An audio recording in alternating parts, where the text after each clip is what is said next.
Monsieur Guillaume Longuet, bonjour. Bonjour. Merci de nous recevoir dans le lycée Latécoère d'Istres, dont vous êtes proviseur. Alors, en quelques mots, est-ce que vous pouvez nous présenter ce lycée ? Alors, le lycée Pierre-Georges Latécoère d'Istres, c'est un lycée qui est labellisé lycée des métiers de l'industrie. Donc, nous avons des filières intimement rattachées au milieu industriel, cohérent avec le bassin d'emploi sur lequel nous nous trouvons. Donc, nous avons des filières qui sont les filières de l'électronique et de l'électrotechnique, les filières de l'électricité, de la fibre optique, filières de la chimie industrielle, les filières de la maintenance industrielle, de l'outillage, de la sécurité, et nous avons aussi un BTS de photographie. Alors c'est un lycée qui existe depuis quand ? C'est un lycée qui existe, qui a ouvert ses portes en 1974, qui accueille quotidiennement 420-430 élèves sous statut scolaire, auxquels s'ajoutent environ 80 apprentis, qui peuvent être soit dans des groupes dédiés, soit accueillis en mixité dans des classes avec des élèves sous statut scolaire, et qui peuvent être accueillis sous différents statuts, notamment celui d'interne, puisque nous avons 56 places d'internat offertes aussi bien pour les garçons que les filles, depuis 3 ans, puisqu'historiquement nous n'étions qu'un internat de garçons, et qu'en 2020, au bénéfice d'un travail sur un label qui s'appelle l'internat d'excellence, nous avons décidé de rendre mixte notre internat et de gagner en équité sur la capacité aussi bien des garçons que des filles à choisir leur voie d'orientation sans avoir cette contrainte-là à prendre en compte. Alors, vous parliez de spécificité du bassin d'emploi. Quelles sont les spécificités justement de la région d'Istres ? Alors, d'un point de vue, si on veut être un petit peu schématique, il y a 3 pôles qui sont extrêmement représentés. On va avoir tout d'abord l'aéronautique, puisque nous sommes sur une proximité immédiate de la base aérienne 125. Nous avons également le pôle aéronautique rattaché à cette base aérienne. Et juste en face de nous, de l'autre côté de l'étang de Berre, nous avons Marignane avec l'aéroport Marseille-Provence et l'entreprise Airbus Hélicoptère, donc avec tout l'écosystème qui s'y rattache. On a un deuxième pôle extrêmement connu, extrêmement dynamique, qui est le pôle autour de Fos-sur-Mer, donc tout ce qui est en lien avec la pétrochimie et avec les industries de production chimique et pétrochimique. Et ensuite, nous avons, de façon connexe avec cette zone-là, le grand port de Marseille-Fos, qui est une zone d'acheminement aussi bien sur du pétrochimique que sur du minéralier et qui nécessite tout un tas de compétences en lien avec cela. Et cette zone extrêmement dynamique et extrêmement porteuse tend à s'enrichir encore avec des projets sur toute la green industry, donc avec de la décarbonation, avec une gigaferme sur de la production photovoltaïque, de très gros projets qui vont faire en sorte que l'industrie est en train de se transformer pour aller vers des pratiques beaucoup plus vertueuses. Et pour accompagner tout ça, bien entendu, les entreprises ont besoin d'avoir des personnes formées et idéalement des jeunes formés à ces techniques pour pouvoir accompagner cette transformation profonde de l'industrie. Alors, si nous vous rencontrons, c'est qu'également vous avez mis en place au sein de l'établissement des classes de défense. Alors, est-ce que vous pouvez nous expliquer ce que sont ces classes de défense et quels ont été les apports à la fois pour l'établissement et surtout pour les élèves et éventuellement comment c'est ressenti par leurs parents? Alors la classe de défense est un dispositif qui existe de façon nationale, qui va permettre de faire le lien entre un établissement et un site militaire. Donc en ce qui nous concerne, l'évidence, c'est que nous avons construit notre classe de défense avec la BA 125, Charles Monnier, autour d'un choix qui a été opéré en accord avec la chef de corps, enfin le chef de corps à l'époque et maintenant avec la chef de corps actuelle, sur quels étaient les élèves qui allaient constituer le groupe structurant de la classe défense. Donc nous nous sommes appuyés sur une filière, la filière de sécurité. Donc nous avons choisi conjointement de prendre les élèves qui étaient sur la terminale CAP, agent de sécurité, pour une raison assez stratégique et qui était que dans l'année où ce groupe-là était la classe défense, nous avions toujours des possibilités de commencer à initier ceux qui étaient en première année de CAP et qui allaient devenir l'effectif de la classe défense de l'année suivante. Et nous avions toujours dans l'établissement des jeunes qui avaient eu leur CAP, mais qui poursuivent leurs études en sécurité au travers d'un BP, un brevet professionnel d'agent technique de prévention et de sécurité au sein de l'établissement. Donc on avait la possibilité d'avoir les suivants qui pouvaient s'initier avec les actuels et d'avoir des membres de la classe défense de l'année ou des années précédentes qui pouvaient être aussi des passeurs de relais pour la génération actuelle et la génération à venir. Donc on a pensé que ce fonctionnement en tapis roulant était le plus intéressant parce que des jeunes déjà concernés et déjà sensibles au métier de la sécurité, donc potentiellement au métier de la défense, et une capacité à avoir un suivi dans le temps, puisque la première convention signée avec la colonelle Anne-Laure Michel a été de 3 ans, donc une possibilité de s'assurer cette dynamique sur 3 ans. Pour ce qui est des apports, les apports immédiats se sont basés sur le groupe d'élèves qui étaient identifiés dans la classe défense.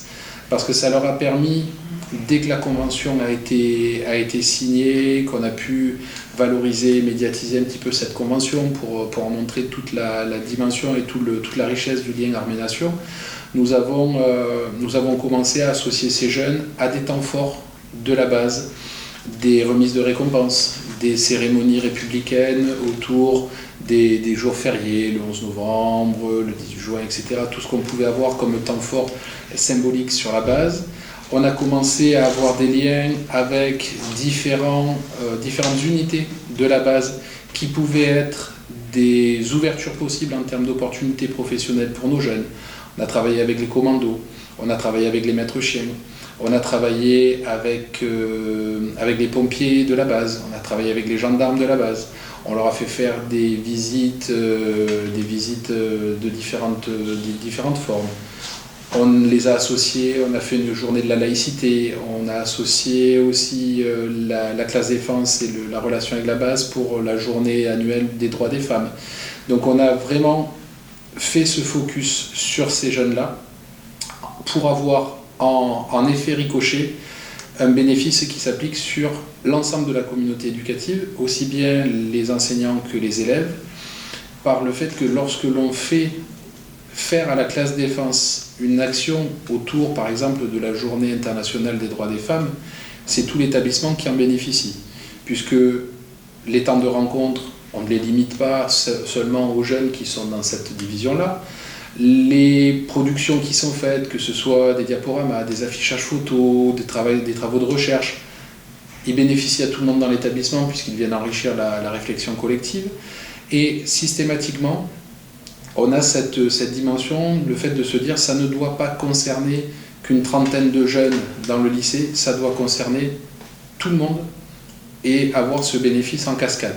Alors, est-ce que tous les bénéficiaires se rendent compte que c'est grâce à la classe défense qu'ils en bénéficient?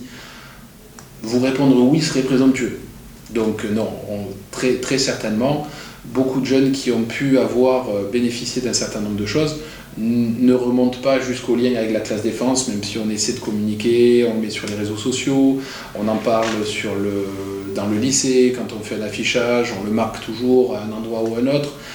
Voilà, on sait très bien qu'il y a une perte d'information là-dessus. Au final, c'est pas non plus catastrophique parce que ce qui compte, c'est qu'il l'ait vécu. Et c'est que le travail qu'on fait sur l'importance des symboles de la République, sur la laïcité, sur le respect de l'autre, sur la capacité à avoir cette jonction avec les métiers des armées par rapport aux filières dans lesquelles ils se trouvent, ce qui compte, c'est que le message passe. Et c'est encore mieux quand ils comprennent que c'est grâce à la classe défense et que la base aérienne fait de gros efforts pour trouver les bonnes suggestions, les bonnes opportunités, les bonnes rencontres. C'est encore mieux s'ils le savent. Au final, s'ils le vivent et qu'ils en tirent quelque chose et que ça devienne des citoyens plus éclairés, il faudra qu'on mette un petit mouchoir sur notre orgueil de fait que c'était moins su que ce qu'on aurait voulu le faire. Alors on parle souvent d'agenda surchargé des jeunes. Comment est-ce que ça s'organise dans la semaine ou dans le mois?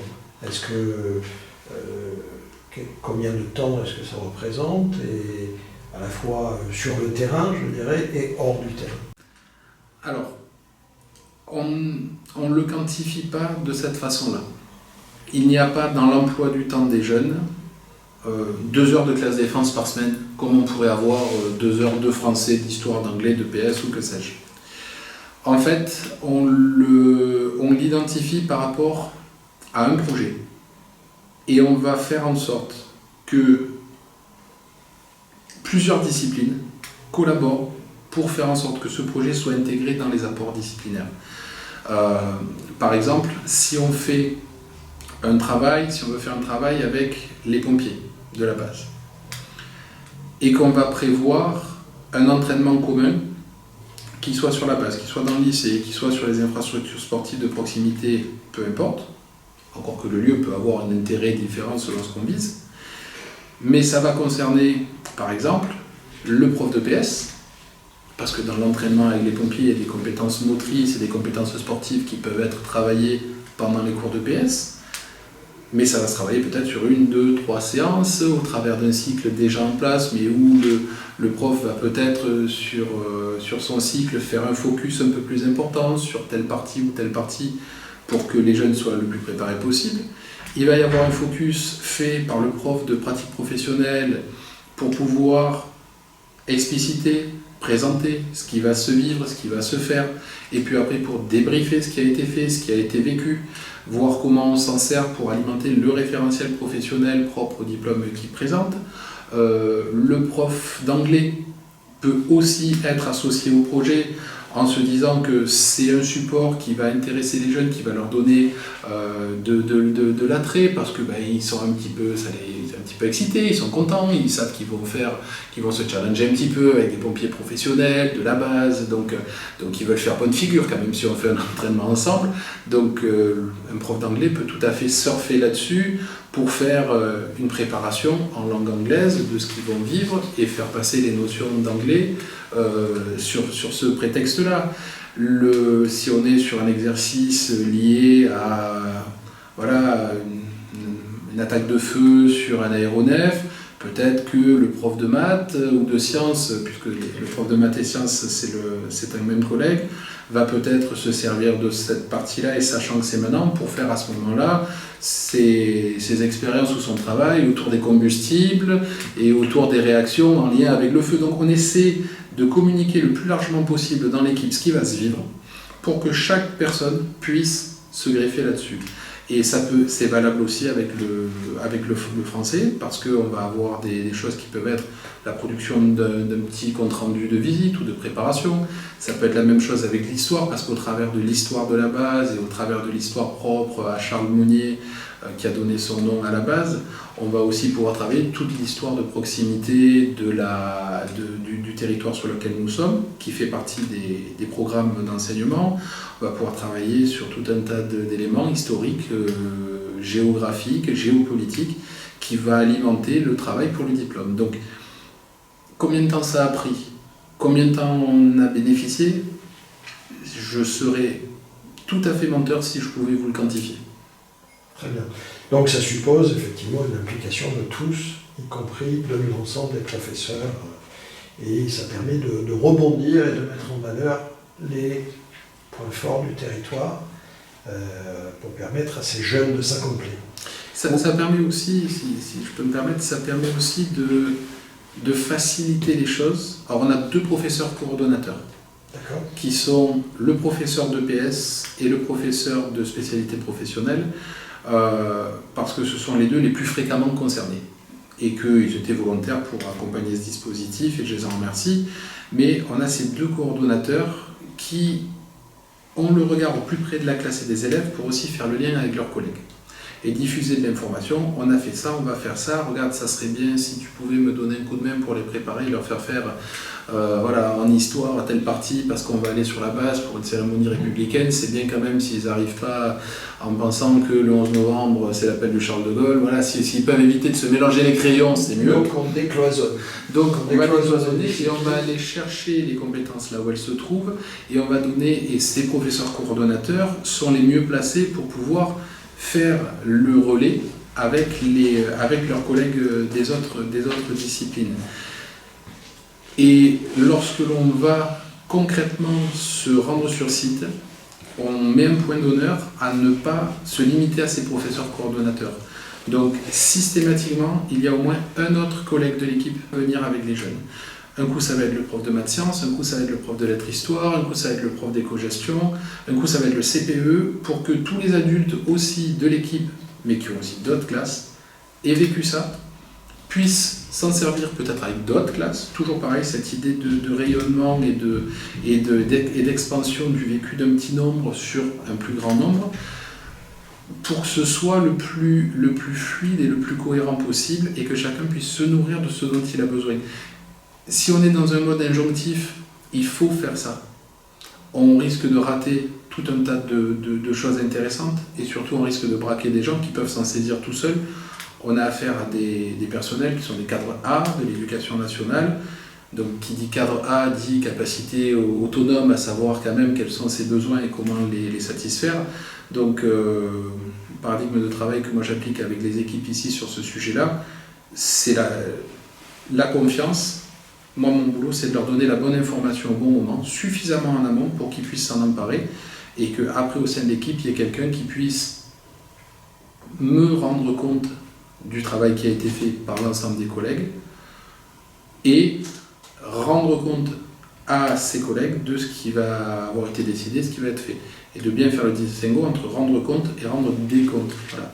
Ils n'ont pas des comptes à me rendre, mais ils doivent me rendre compte.